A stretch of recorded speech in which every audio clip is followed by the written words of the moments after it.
The key clicked in the lock, a sound I'd heard 1,000 times. But this time, it was wrong. It was a hollow dead sound. I tried again, jiggling the key my son Leo had given me just 6 months ago with a proud smile. For your new home, Mom. A fresh start with us. But the lock wouldn't turn. My heart, a tired 68-year-old drum, began to hammer against my ribs. This was my house. The 3-bedroom bungalow in a quiet Austin suburb that I'd bought with every last penny of my teacher's pension and the life insurance from my late husband, Henry. I'd sold my own smaller, paid-off house to buy this one, to be close to Leo, his wife, Chloe, and my grandson, Noah. To help. To be a family. Hello. A voice called from inside. The door swung open, and there stood Chloe. But it wasn't the sweet, welcoming Chloe who had hugged me so tightly when I'd moved in. This Chloe had a smirk playing on her lips, her arms crossed over her chest like a shield. Agnes. You're back early. Her voice was chilled lemonade. The lock. It's not working. I stammered, my suitcase feeling like a ton of bricks at my feet. That's because we changed it, she said, her smile widening. We decided it was time for a change. For the family. The family. I echoed, my mind reeling. Chloe, this is my house. I bought it. My name is on the deed. Oh, Agnes, she sighed, a parody of pity.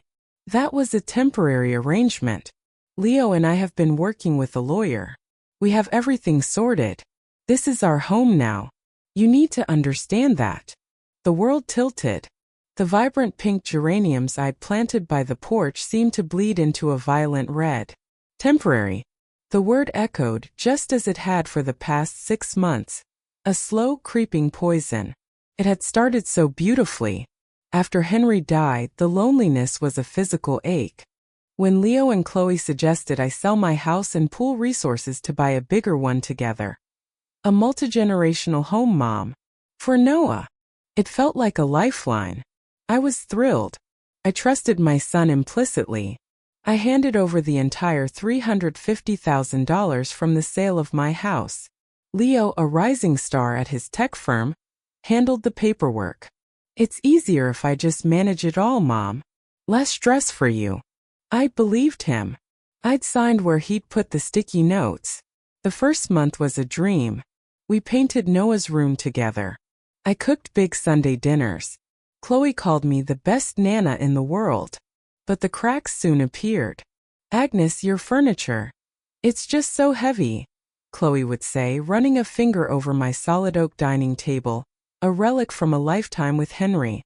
Don't you think something lighter would open up the space? Then my grandmother's china was accidentally chipped during a deep clean. My favorite reading chair was moved to the garage to make room for a modern accent chair.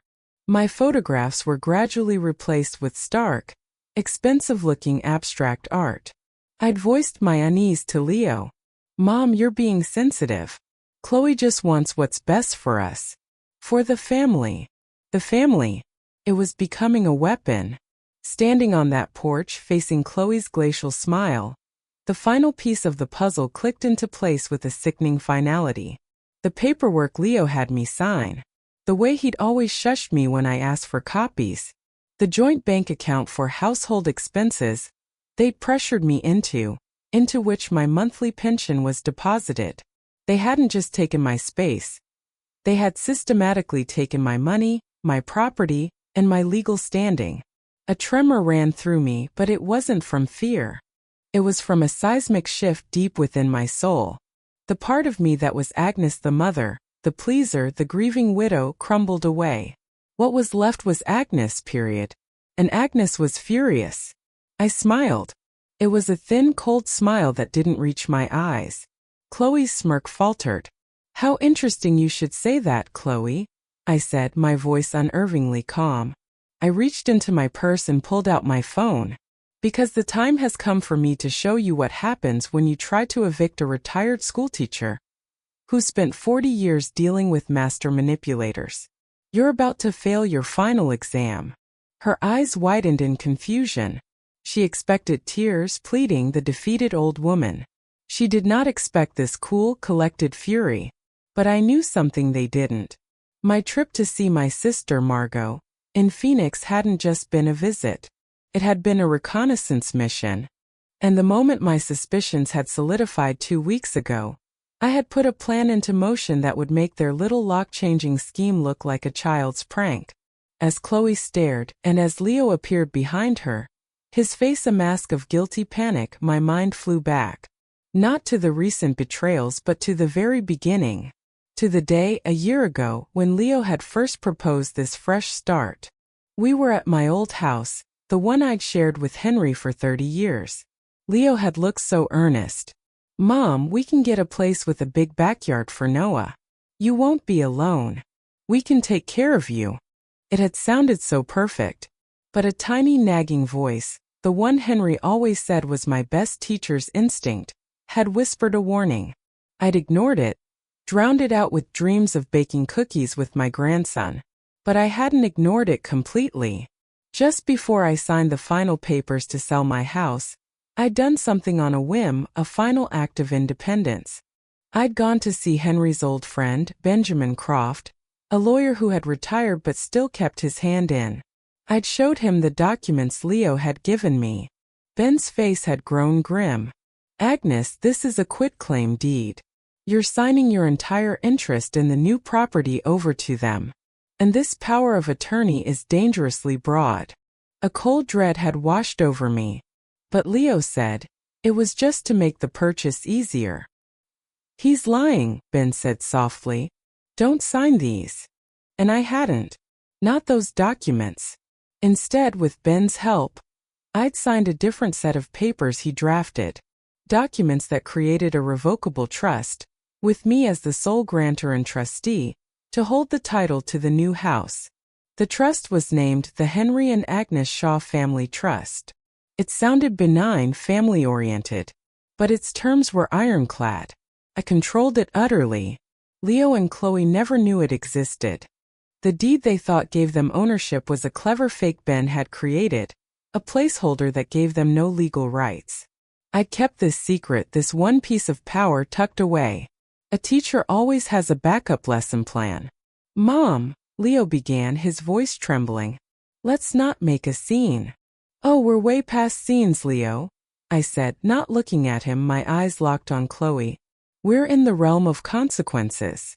I held up my phone. "Do you know what this is? It's a live feed. Say hello to my lawyer, Benjamin Croft, and to 2 very nice officers from the Austin Police Department's Financial Crimes Unit. They've been listening to this delightful little welcome home party." Chloe's face went from smug to ashen. Leo made a sound like a wounded animal. From down the street, a black sedan and a patrol car pulled up smoothly. Ben, looking every bit the avenging angel in a 3-piece suit, emerged first, followed by 2 stern-faced officers. "Mrs. Shaw," Officer Miller said, his voice official and calm. "We have the warrant for the recordings and the documents you provided." Ben stepped onto the porch, not even glancing at my son and daughter-in-law. "Agnes, the trust documents are filed. The fraudulent deed they recorded has been flagged. We're ready to proceed." What is this?" Leo stammered, looking from the police to me. "What trust?" "The trust that actually owns this house, Leo," I said, finally turning to him. "The one you never knew about because you were so busy trying to steal it from me. The one funded entirely by my money. You see, your father didn't just teach me how to love. He taught me to always read the fine print." I turned to the officers.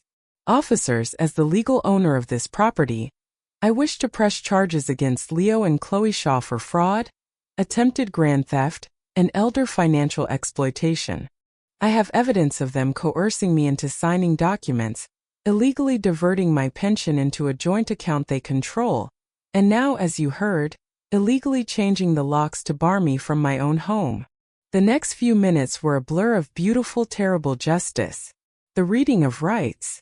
The cold click of handcuffs, not on me but on them. Chloe was screaming, a raw, furious sound. "You bitter old witch. We were your family. We were taking care of you." Leo was crying great heaving sobs. "Mom, please. I'm sorry. I don't know what happened. She made me.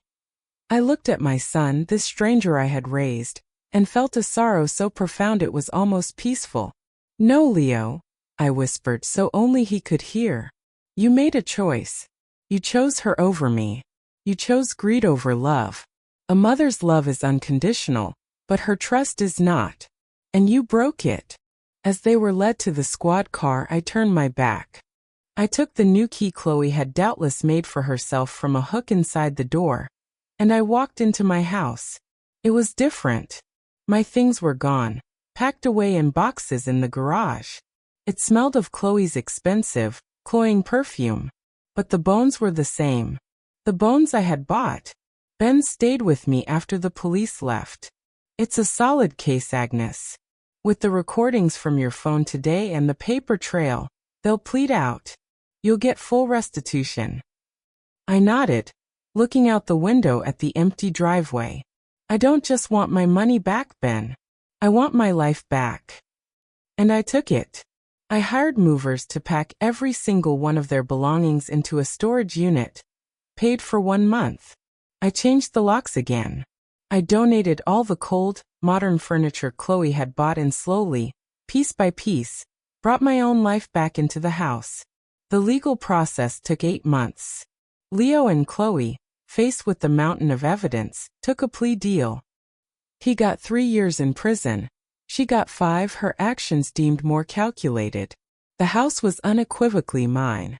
My pension was restored to my sole control. The joint account was closed. On the day of the sentencing, I didn't go to the courtroom. I was in my backyard planting a new rosebush, its color a defiant, brilliant yellow. My sister Margot was with me, and my friend Sarah from my old school. My phone buzzed. A text from an unknown number. It was Leo from a friend's phone. Mom, I'm so sorry. I lost my way. I love you. I read it once. Then I deleted it. Love wasn't enough anymore. Respect was.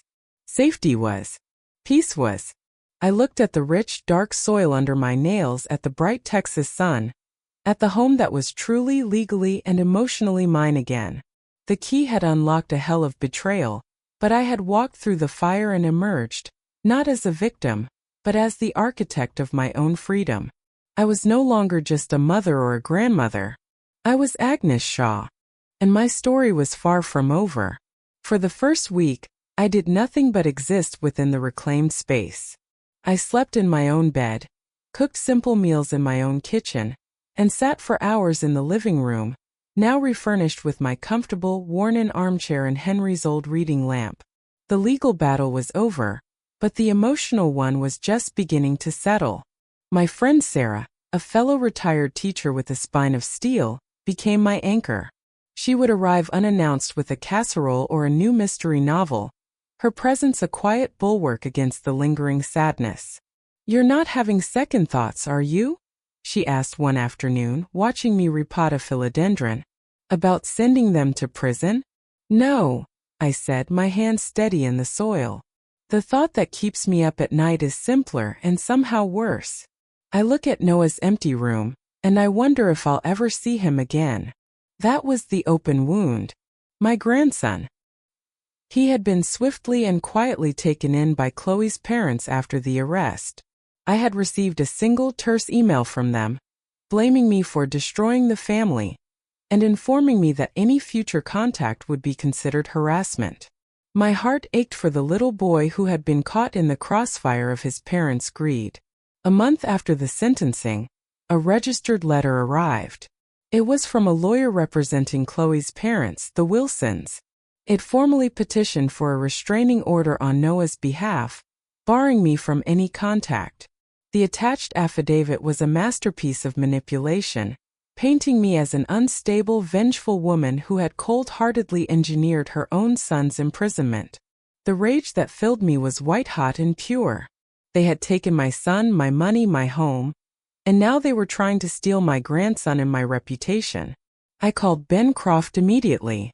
"They're trying to rewrite history, Ben." "It's a common tactic, Agnes," he said, his voice calm. "They're trying to create a narrative for the family court. But we have the truth on our side. We fight this. And so a new war began. This one was fought in family court, a more nebulous and emotionally brutal battlefield.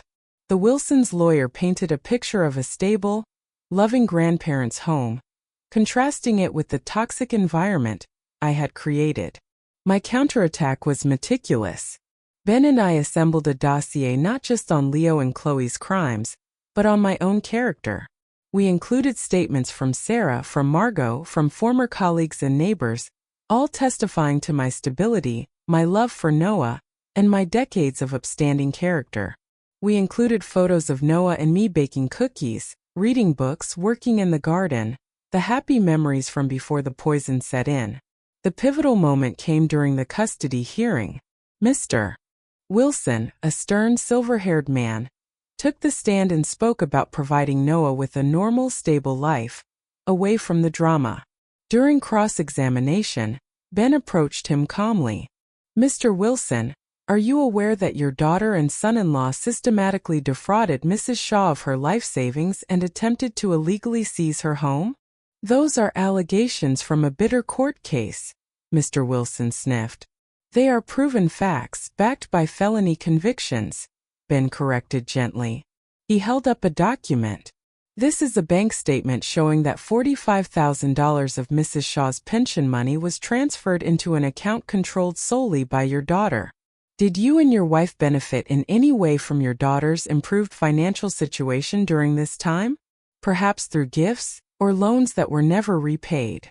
Mr. Wilson's composure cracked. He sputtered, his face turning red. The judge watched him, her expression unreadable. When it was my turn to speak, I looked not at the Wilsons but at the judge. Your Honor, I said, my voice clear, I don't wish to keep Noah from his grandparents. I only wish to be his grandmother. I am not a vengeful woman. I am a protective one. I protected my home from thieves, and now I am trying to protect my relationship with my grandson from being stolen by a lie. A child cannot have too many people who love him, but he deserves for that love to be honest. The judge granted a modified order. The Wilsons retained primary custody, but I was granted supervised visitation, one Saturday a month at a designated family center. It was a crack in the door, but it was enough for now.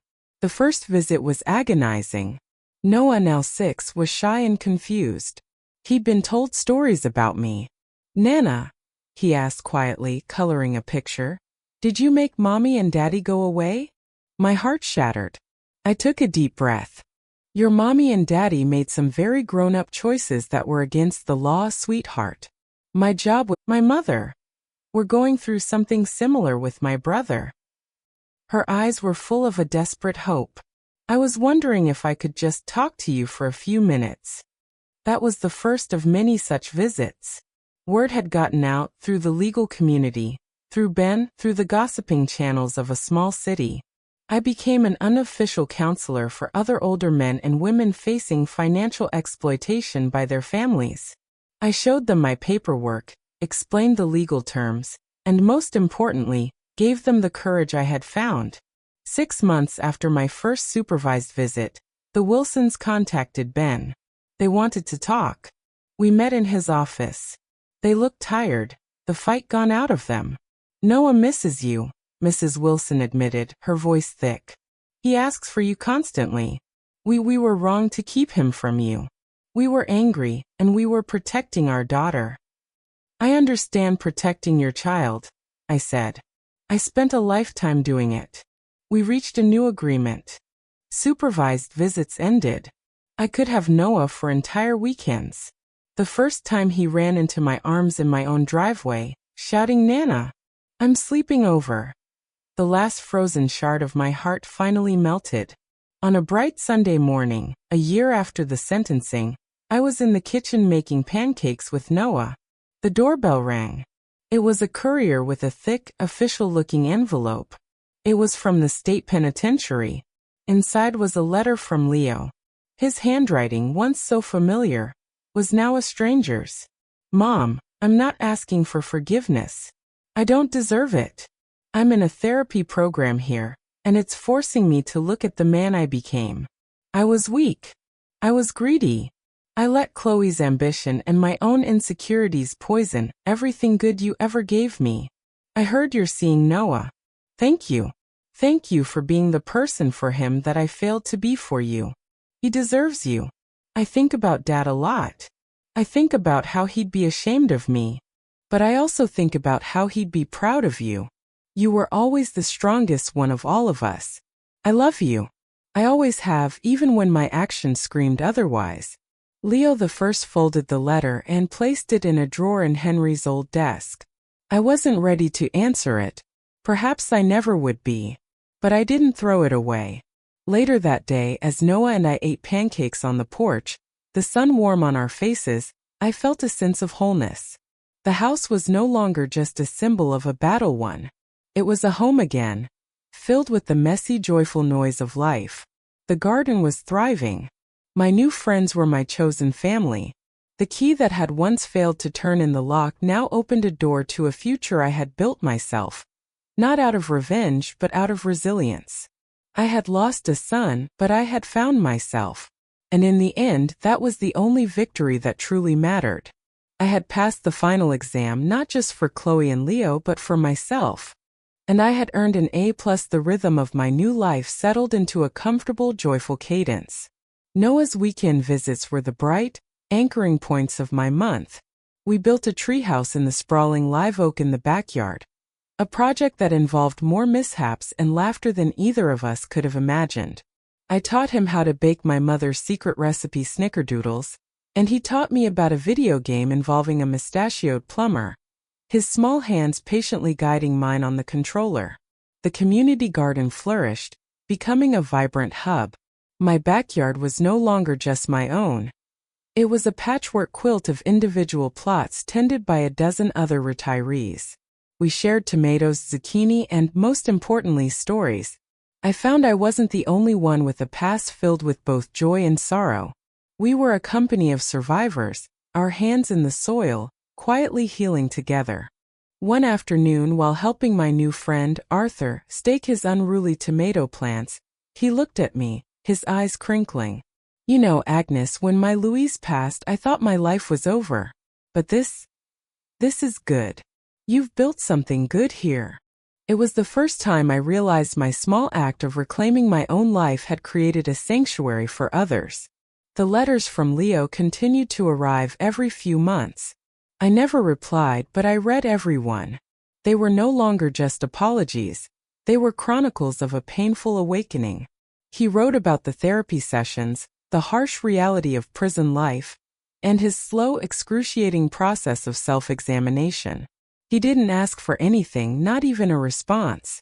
He was just bearing witness to his own transformation, sending the testimony out into the world, to me. Mom, one letter read, I realized something today. I didn't just want your money. I wanted the life I thought it represented, the effortless success, the big house, the admiration. I was so busy trying to steal the finished product of your life's work that I forgot you built it from nothing, one backbreaking day at a time. I'm learning how to build something now, too. It's just a small bookshelf in the prison workshop, but for the first time, I'm proud of something I made with my own hands. I folded that letter and put it in my pocket. I carried it with me for a week before placing it with the others. It was the first one that didn't feel like a knife to the heart. The piece was deep, but it wasn't unshakable. A little over 2 years after Leo's sentencing, a different kind of letter arrived. It was from Chloe. The sight of her precise, elegant handwriting sent a jolt of cold adrenaline through me. My first instinct was to burn it unread. But the woman I had become was curious, not fearful. Agnes, I'm not writing to ask for forgiveness. I know that's beyond my reach. I'm writing because I've been forced to see myself with the clarity that is more painful than any prison sentence. My marriage to Leo is over. We both signed the papers last week. It was a transaction from the start, and the currency has devalued to nothing. In group therapy, we were asked to write a letter to the person we've harmed the most, not to send it, but to articulate the damage. I'm sending this one because you deserve to know the truth, even if it's ugly. I never loved Leo. I saw him as a vehicle, a kind, malleable man from a good stock, with a mother who had assets and a bleeding heart. My plan was always to get the house, the money, and then once we were secure, to push for a divorce and take most of it with me. The inheritance from your brother was just a lucky bonus that made me move faster and more carelessly. I miscalculated. I underestimated you. I saw a grieving, lonely old woman and I saw an easy mark. I was wrong. You were the steel trap and I was the arrogant mouse. I am serving my time. I am facing what I am. I don't expect a response. I just needed you to know that I see you now. Not as an obstacle or an asset, but as the worthy adversary who finally held up a mirror I couldn't break. Chloe, I read it once, then filed it away with Leo's letters. It didn't bring me joy or satisfaction. It just felt final, like a book being closed on a particularly grim chapter. A few months later, a more immediate crisis emerged. The Wilsons, Noah's grandparents, called me. Mr. Wilson's voice was strained. Agnes, it's Carol. She's had a stroke. It's bad. I'm going to be moving to a smaller place near the rehabilitation center. I can't manage Noah on my own like this. The anger I had harbored towards them evaporated, replaced by a sober understanding. Life had intervened as it always does. Noah will come live with me, I said, without a moment's hesitation. Full time. There was a long silence on the other end of the line. Thank you, Agnes, he whispered, his voice thick with emotion. He belongs with you. And just like that, my quiet, orderly life was upended in the best possible way. Noah moved in permanently. The guest room became his room. My schedule revolved around school runs, parent-teacher conferences, and soccer practice. I was a 70-year-old woman starting motherhood all over again, and I had never been more exhausted or more fulfilled. One evening, as I was helping Noah with his history homework, my phone rang. It was an unknown number with a state penitentiary prefix. My breath hitched. I let it go to voicemail. The message was from Leo. His voice was different, older, quieter. Mom, Mr. Wilson wrote to me. He told me about Carol, and that Noah is living with you now. I don't have the words to thank you for taking care of him, for being who you are. He paused, and I could hear him struggling for composure. There's a parent-teacher event coming up at his school next week. I know I can't be there, but would you tell him his dad is proud of him? Just that. I saved the message. The next day I showed it to Ben Croft. Is there any way? I asked. Ben, who had become more of a friend than a lawyer, smiled. For a supervised off-site visit? Given his good behavior and the circumstances, I think we can petition the court. It's a long shot, but we can try. We tried. And to my astonishment, it was approved. A month later, I found myself walking into a sterile visiting room at a family services center, holding Noah's hand. He was nervous, clutching the report card he was so proud of. When Leo walked in, dressed in prison blues and flanked by a guard, the air left the room. He looked thinner, his face lined, but his eyes were clear. He looked at Noah, and the love in his gaze was so raw and pure it was almost painful to witness. Hey, buddy, he said, his voice cracking. Dad, Noah whispered, then ran to him. The guard gave a curt nod, allowing Leo to kneel and hug his son. I stood back, my heart a tumultuous sea of emotions. I watched them talk for an hour. Leo listened intently as Noah told him about school, about the treehouse, about the goals he'd scored in his last soccer game. He was present in a way I hadn't seen him be in years. When the visit was over, Leo looked at me. Thank you, Mom, he said, his eyes glistening. For everything.